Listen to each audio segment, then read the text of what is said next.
Got to do the research, right? Welcome back to Bay Sunday, everybody. Today we have an Emmy Award-winning news anchor, a reporter, and she's an author when she has the time. I guess you've probably seen her here at CBS 5 over the years. In fact, she used to host this show on Sunday mornings, a colleague, a friend, a mother of three, and somehow has found the time to write her third children's book, I Am Special Because I Smile. Juliette Goodrich joins us with more. Hi. What a nice intro. Hi, Frank. Good to have you. Good to have you. Thank you. Wow. Well, the last time you and I were sitting at an anchor desk, I was auditioning for the morning job. So, I know, and here you go. So you're doing a great job. A year later. So yes. Tell us about the book. What inspired you? And I know you've written a couple, but why this one? This was an easy one because it came from the heart, and it's involving Special Olympics. So I've done a lot in the past 7 years helping out with Special Olympics events, emceeing events, ski events, all of that. So my 3 kids and I and my husband go up to this race every year up in Tahoe, and it's a team, and we're racing with Special Olympics athletes. And on the way home, we drive home, and I'd say to my 3 little ones, what do you like the best about this event? Well, of course, it's skiing, but they said, I love meeting the athletes. Yeah. And I said, well, what do you love about them? And my oldest said, they all smile. They're so happy.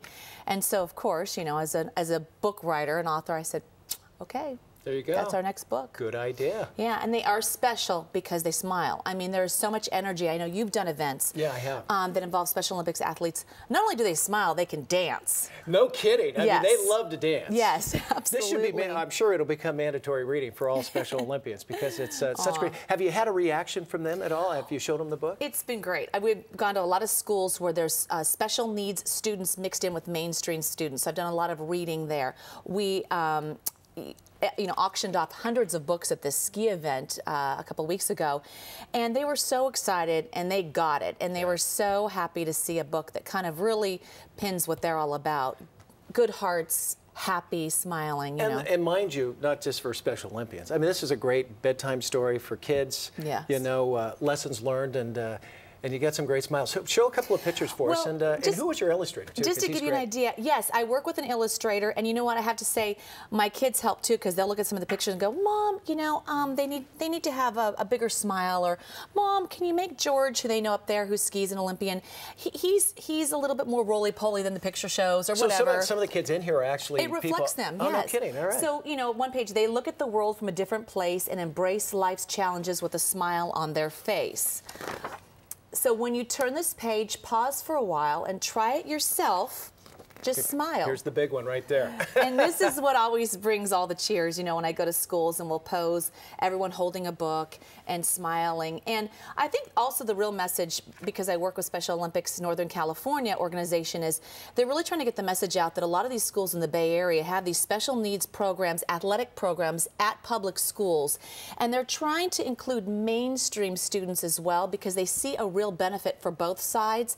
When you go do an athletic event, and let's say a mainstream student is helping a Special Olympics athlete. There's a bond there. There's a bond. And then what's happening is they're saying, it's so cool that we're doing this together. It's a cool thing. And then it transpires to a polar plunge where you have these junior high students. You just did that just recently, too. Yes, I did that too. Huh? I jumped in Lake Tahoe and I jumped in the Bay raising money for Special Olympics. But you've got these mainstream junior hires who are doing good things for these athletes. Right. So I'm just seeing a lot of positive things out of it. You know, the one thing I noticed that siblings that have a Special Olympian in their family, they're more compassionate. There's qualities that come from, you know, nurturing someone that needs a little more help. We can all learn from these athletes and kids with special needs, because they definitely do see the world from a different place, and we definitely need to learn from them and respect them and love them. You're self-published, so all the proceeds from these books go to helping Special Olympics? Right, or, so all of these proceeds from this book will go to Special Olympics Northern California. So you can go to the website there. It's www.sonc.org, S-O-N-C. And then also some other books, just in the course of reporting and journalism, all that, I'll go see landmarks and go, oh, you need a book. And all the proceeds go to schools and all that.